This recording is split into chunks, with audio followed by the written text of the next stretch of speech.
ജ്ഞാപകം. അത് കേൾക്കുമ്പോ ഭയങ്കര ജ്ഞാപകം. അയ്യോ ഓർമ്മിപ്പിക്കല്ലേ പൊന്നെ. ജ്ഞാപകം പോലത്തെ പാട്ടൊക്കെ ഇനി ആരാ ചെയ്യാ? അത് എനിക്ക് ഇഷ്ടപ്പെട്ടു ആ പാട്ട്. പക്ഷെ ആ പാട്ട് പലരും പറഞ്ഞു വെച്ചാൽ ആ പാട്ട് ഇടക്കിടക്ക് ഇങ്ങനെ ലൂപ്പിൽ ഇങ്ങനെ പലപ്പോഴായിട്ട് ഇടുന്ന സമയത്ത് അത് ഇഷ്ടപ്പെടാതെ പോയ ആൾക്കാരുണ്ട്. കേട്ട് കേട്ട് ഞാൻ മടുത്തു. വിനീത് ചേട്ടൻ ന്യൂ ഫിലിം ചെയ്യാൻ പോവാണ്. അപ്പം എങ്ങനെയാണ്, അതില് ക്യാരക്ടർ ഉണ്ടോ?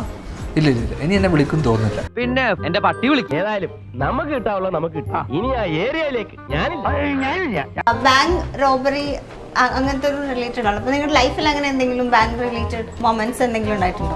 ബാങ്ക് മോഷ്ടിച്ചിട്ടുണ്ടോ? എന്തോന്നും മണ്ടത്തരാണ് സുജാത പറയുന്നത്. ഒരു കുറവില്ലല്ലോ നിന്റെ വിവരക്കേട്. ഇങ്ങനെ ബുദ്ധിയില്ലാത്തൊരു സാധനം. അയ്യോ അതിപ്പോ പുതിയതൊന്നും അല്ലല്ലോ, ഇവന്റെ സ്ഥിരം പരിപാടിയല്ലേ. ബേസിൽ ചേട്ടന്റെ കാര്യം പറഞ്ഞപ്പോൾ ഫസ്റ്റ് വർഷങ്ങൾക്ക് ശേഷം ഇറങ്ങുന്ന സമയത്ത് ബേസിൽ ചേട്ടനെ ധ്യാൻ ചേട്ടനോ നേരിൽ കയറ്റിയായിരുന്നു. ഞാൻ ഓർക്കുന്നു, വല്ലാതെ ഓർക്കുന്നു. അതിനുശേഷം തിരിച്ച് എയറിൽ കയറ്റിന്നൊക്കെ ഒരു വീഡിയോ വന്നായിരുന്നു. ഈ ആഴ്ച ഏറെ കയറുന്ന നീ ഇത് ചോദിക്കുന്ന എനിക്ക് മനസ്സിലാവാത്ത. കിട്ടേണ്ടതൊക്കെ കിട്ടിയല്ലോ, സമാധാനമായല്ലോ.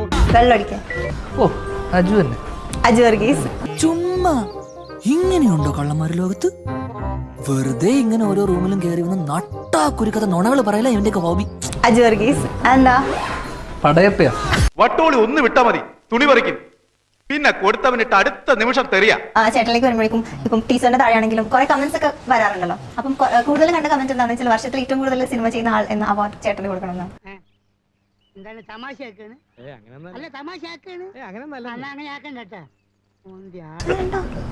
കഴിഞ്ഞ് നിർത്തിട്ട് പോയിക്കോ. ഇനിയെങ്കിലും പോയിക്കൂടെ?